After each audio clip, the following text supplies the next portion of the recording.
Hello guys, welcome back to the channel. In today's video, I'm going to show you how you can play flower bouquet mini game to farm Taiyaki currency in the Dress to Impress game of Roblox Tokyo update. Okay, first of all guys, you need to go to the free play mode and you're going to find a secret area. You're going to use this door to teleport to the Tokyo city and find a subway station. The location is hidden.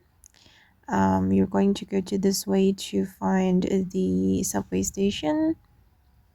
Okay, here, wait, near the bus.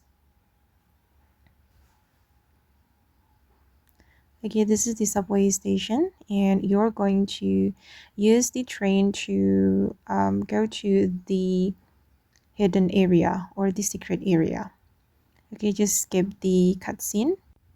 All right, I've just arrived at the secret location, and you're going to go to the right side. Then you can play the flower bouquet mini game right here. Okay, you can start the game. You need to arrange the flower bouquet according to the order. You can match the flower, the wrap, the ribbon, and also the sticker to the order. And now I need to pick the white flower, green wrap, blue ribbon, and also the kiss sticker.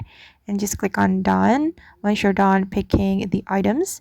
And just do it repeatedly until you get the Taiyaki currency. Okay guys, and that's how we can arrange the flower bouquet and the Dress to Impress Tokyo update to farm Taiyaki currency. I hope this video will be useful for you guys. Thank you so much for watching and bye!